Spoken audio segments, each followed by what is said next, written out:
Hello everyone, MadHatter7120 here, and we are on Westwood Farm again with Stardew Valley. And look at how pretty it is out here! Look at how lovely! I think these are like cherry blossoms, or if you're in Asia, like sakura blossoms or something like that. I don't know any Asian language really. But anyway, that's not the point. Asian language aside, we are back again with this wonderful little farming simulator, enjoying the country life. Doing the simple things in the world, like growing potatoes. You know, you can't boil them, mash them, stick them in a stew without potatoes.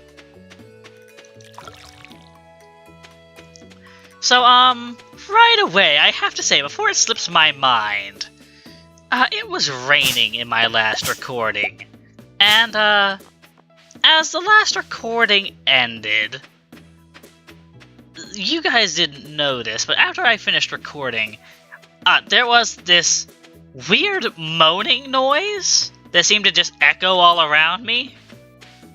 I'm not sure what that is, but so far it seems to be happening every time it rains, and I'm not sure what that entails. What I do know it entails is that it's scaring me and it needs to stop.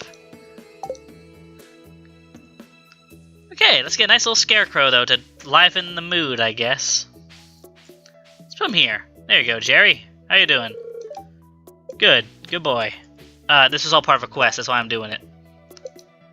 Thank you.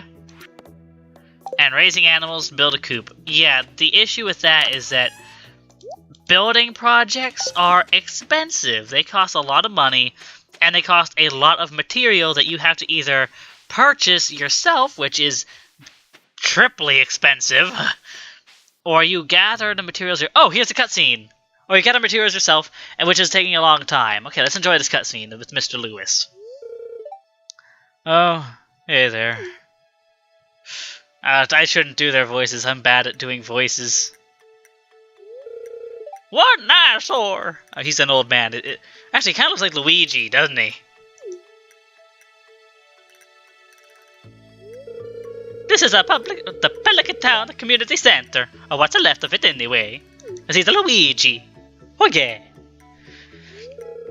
I'm done with that. Pride and enjoy the town, always bustling with activity. I thought this place was named Pelican Town. Odd name. Now, just look at it. It's shameful. These days, the young folk would rather sit in front of the TV than engage with the community. Yeah, I know that. I'm from a very small town, and, I mean, we have small facilities here, and, you know, a park is real nice. No one ever leaves their homes. But listen to me, I sound like an old fool. Georgia Corporation has been hounding me to sell them the land so they can turn it into a warehouse. Pelican Town could sure use the money, but there's something stopping me from selling it. I guess old-timers like me get attached to relics of the past. Oh well. If anyone else buys a Georgia Coke membership, I'm just gonna go ahead and sell it. Here, let's go inside. Click. Sound like he broke his wrist there for a second. And welcome to the ruins, which for some reason still has like papers and stuff scattered about. What's this? I guess Vincent and Jazz must have been playing in here. This place is even more dilapidated than I remember. Woo! It's a spooky apple! Woo! What? What's this about spooky apples? Yeah, you're losing it, Stephanie. What's the matter? Are you ill?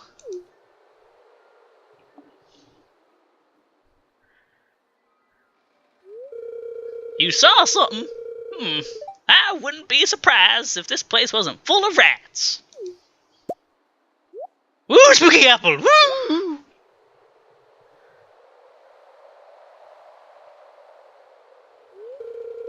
You're worrying me, Stephanie. Look, I think I'm gonna go head home. I need some lunch.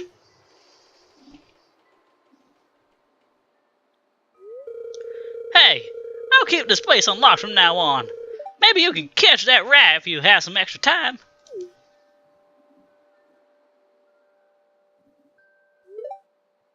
Strange. I'll have to come back and explore this building further. Alright, might as well head back in, cause, the little Appledew guys, they should be here, right here. And this is, I don't know, spirit language.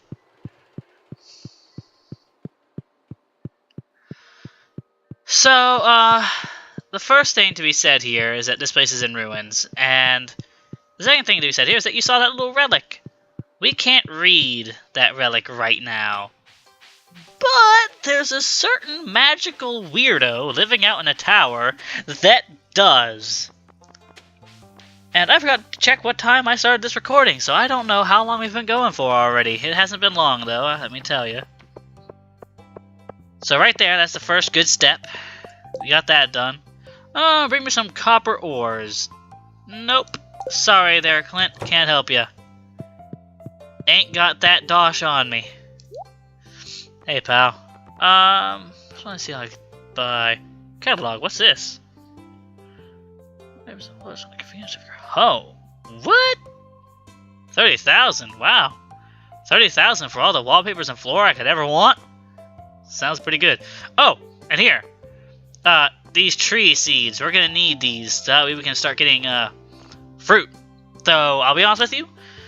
I prefer the strategy of growing berries in the summer and fall months and collecting the wild berries in the spring, summer, and fall months and just using those to be fermented in barrels to make wine and stuff like that. Because the wine sells for the most, and if you ferment it in a keg, the wine, I believe it increases the quality of the liquor, which then goes ahead and sells it for a better price. And you know me, money's pretty nice, pretty nice. Oh yeah. Oh, and I keep walking by this place, and I keep forgetting to stop here. This place is closed until summer, I think. Yeah. Much like in Harvest Moon, there are time-related events, and only seasonal events. And I keep coming in here because there's an event that triggers in here at some point. Come summer, there'll be a guy that mans the stall. I forget, I think it's a local resident. I can't remember who it is, though. It might be the jock, or it might be the blonde guy that's seen wearing the leather jacket, just doping around. And they sell, like, ice cream and stuff there. I remember in Harvest Moon, the DS version, there was this guy that actually would come in every summer to the beach, and he would sell ice cream and snow cones and the like. They wouldn't be particularly nourishing, but it was just a quality of life kind of thing, you know? It made the world feel real, you know? Like, it felt lived in. It wasn't just a world of Farm Simulator, which...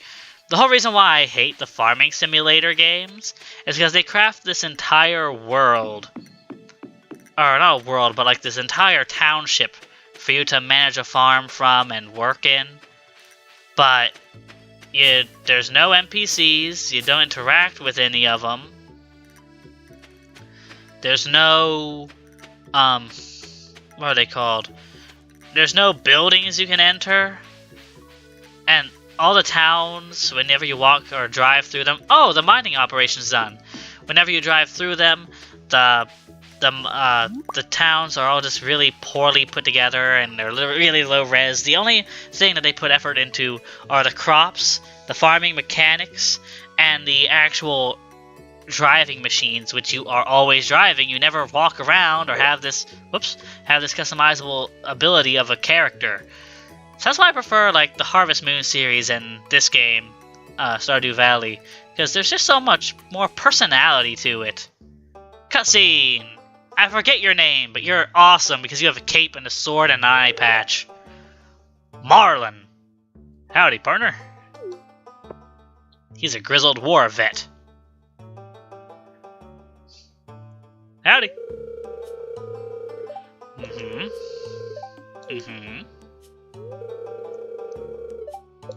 Yep. Yep. It's dangerous to go alone. Take a sword. What? Were you thinking I was gonna say take this? Nah. That's too easy. Adventurers Guild. Woohoo! Okay, Mr. Marlon. I do believe I can come over here and talk to you now to start a quest that will get me initiated into your, oh. Naruto Mundo, I can't do that. Explore the mine. Okay, reach level 5 in the mines. Yeah. And I'll be honest with you, that's easy hour. I've gotten to the very bottom of the mines before. It's not that hard to do.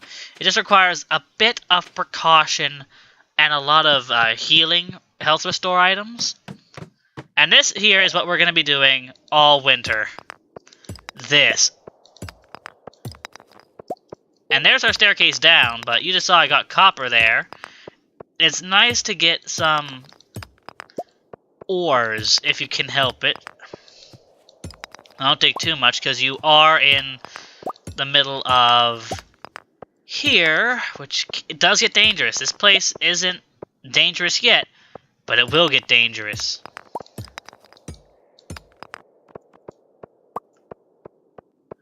Alright, right there. Enemy number 1, a slime. And no, these aren't the creatures that you saw in the town hall. Come on! I thought you used to be able to hold it down and it would just swing for you already. Oh well. Ah, yes, this is a copper node. It just drops you a bunch of copper. Well, it should drop you a bunch, but it only gave me 1. Oh, and there's a pathway down here.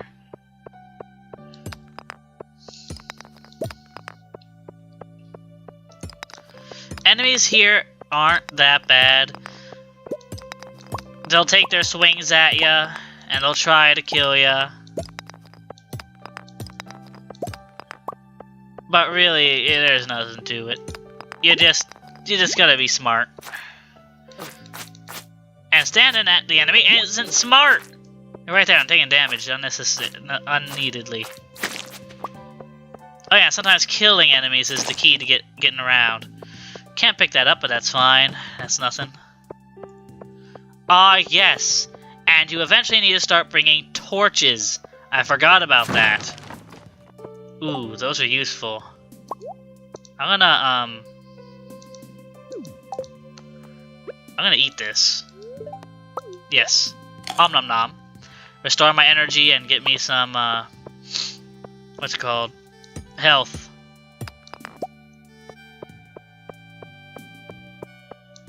Quartz here. That's good.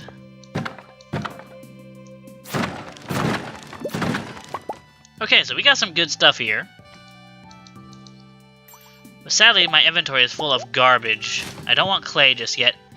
Cave carrot. Let's eat that.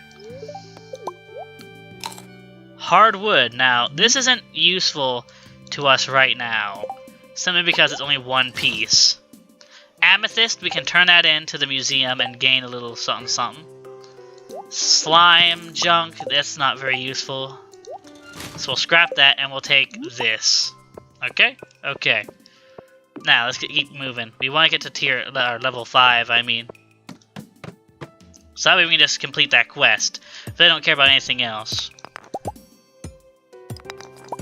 Collecting copper, very important, very important. You gotta mine the rock that's on this thing's head before you can do anything to it. They kind of annoy me. Yeah, why don't you destroy the thing on their head? They're worthless. They won't hurt you. They're too afraid of you. And you can always tell which one is which, if it's a real rock or an enemy, because they will end up... the rocks won't have a shadow underneath them if they're fake. Now, I also may be wondering, if you've never played this game before, how I get out of here once I maybe go too far, or once I hit level 5 of this mine. Well, there's an elevator, and once you reach a checkpoint, it will turn on. So, that's all you have to do. Just get down to the level you need to be on, and there you go. Sometimes that's all I do, is just make mad dashes for the next floor with an elevator. Now, you see I'm getting these geodes. I have 6 of them on me. They, as I mentioned earlier when I was opening my chest, contain useful things. There's different qualities of geodes. And actually, I'm running out of energy here. I need to find the staircase, like, right now. Starting to feel exhausted. And I don't dare. I have 3 energy left. So this is a sad thing, is that I couldn't find the stairs. And I don't have the energy to keep going. So I have to leave the mine. And look at that! It's already 7:50 p.m. Wow. Time flies. So with all this ore that's been gathered, we can actually start a process of smelting these into bars. And these bars can be used to upgrade our tools to copper quality, which will give us stronger hitting power. This hitting power can be used to do things such as chop down bigger trees, cut through bigger stones, plow more tiles, reap more crop tiles, things like that. You get the idea.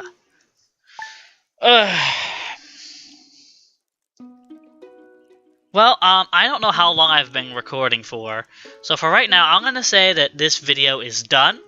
I hope you've enjoyed, and whenever we resume this series, we will be picking up from here as usual. We might go back into the mines, but odds are what's going to end up happening is that we're just going to continue working on the farm. There's a lot of work that needs to be done, and procuring the needed resources, which does include copper, is essential. I don't think we're going to get iron tools by the end of the first winter. If we do, that's fantastic. That would be really nice. But I don't think that'll happen. Gunning for copper tools, that's one thing. But also don't forget is that there is a monetary cost. You see, to make copper tools, you need to get, or any upgraded of tools, you need to get a certain requirement of ore, smelt them into bars, bring that and your tool, and a huge sum of money to Clint back at the forge, and he will upgrade it. And that tool will be taken away from you for a few days. I think it's like a week or so. Or something, probably less than that, actually. Probably less than a week. And then you get it back. So you have to plan this accordingly, you know, which is why winter's the best time to upgrade something like your watering can, because otherwise you can't water your crops. You know, what are you gonna do? But that's enough yammering on from me. I hope you've enjoyed this video.